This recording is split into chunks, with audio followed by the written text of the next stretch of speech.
Yo, what is going on, guys? Welcome back to a very special episode of ezBUCKETz. This is the week 23 MustDrop Players and MustOwn Players. Y'all ready to get into it?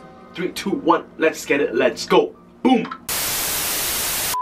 So now that the fantasy basketball season is coming to an end, there is a point where owners and managers are thinking to themselves, should I keep these players on my squad? Are these drop players? Who should I pick up off the waiver wire? So this video is going to make it easier for you. So if you own any of these players that I mentioned, these are all must-drop players and must-own players. Of course, at the end of the day, this is my advice to you, and you make your decision for your team. But if you are new to the channel, we are a fantasy basketball channel. Hit that subscribe button if you want to be a part of the Easy Gang, and that notification bell to not miss any of my uploads.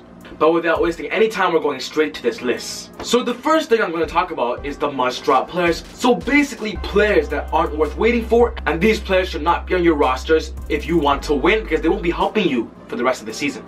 So this list actually has a lot of players on it, but I'm only going to be talking about the key players because most of them are obviously going to be out because of injury, and I'm going to say now that a lot of these players, if they have an injury sign beside them, it means that it's because of injury that they're not worth owning. But I'm going to talk about CJ McCollum of the Portland Trail Blazers. Guys, yes, he just got hit with an injury on Sunday a few days ago, but the point is he's going to be out 1 to 2 weeks, and by the end of that 2 weeks, guys, that's probably your fantasy finals and championship. So it's not worth holding on to him because there's no risk and no reward if you don't make it to the finals without him. Drew Holiday goes into the same situation. There is rumors for him to be returning, but the point is, guys, why does he need to return when Elfrid Payton has been playing nuts?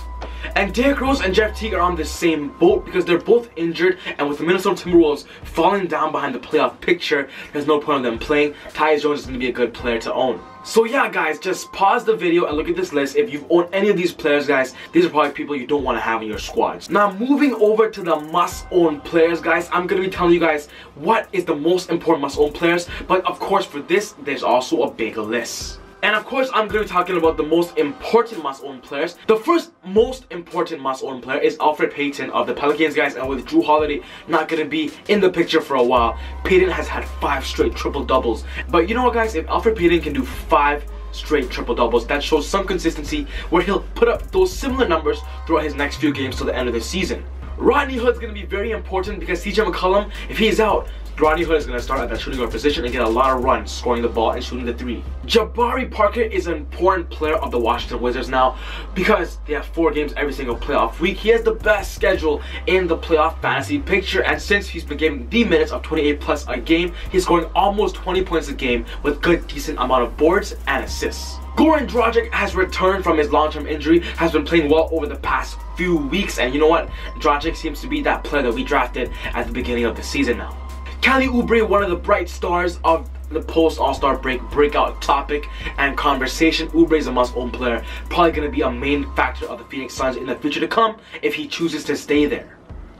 But Kelly Oubre, guys, he broke out, must-own player. Yeah, everybody on this list, guys, is a player you guys should consider owning on your squads. They put up good, consistent numbers and are worth your thoughts and are worth your chance for them being on your fantasy basketball roster. So pause the video, look at these players, check out each and every single stat, guys. But if I go through every single one, this video is going to be about 40 minutes long. Alright, guys, well, that wraps up the list on the must-own and drop players. If you enjoyed the video and agreed to my list, smash that thumbs up button and leave your opinions in the comment section down below what you guys think about this list. If there are any players that I missed, put that also down in the comment section down below. And guys, if you guys have a chance after the video, go check out the comments, talk to each other. That's what I want. I want this channel to be a community where you guys can talk to each other. But once again, if you're new to the channel, hit that subscribe button and join the Easy Gang by clicking on that notification bell. If you are interested in getting 101 fantasy basketball advice, I started a Patreon account where you guys can get some of that info there. Of course, with the fantasy basketball season ending, I want you guys to be familiar that for next season, I'm going to have my Patreon available to you guys. But other than that, guys, take it easy, God bless, and I'll see you guys next time on ezBUCKETz. Woo! I feel like Usain in the cheetah print. Talk fresh game, I don't need a minute. R.I.P. the game, I need a minute.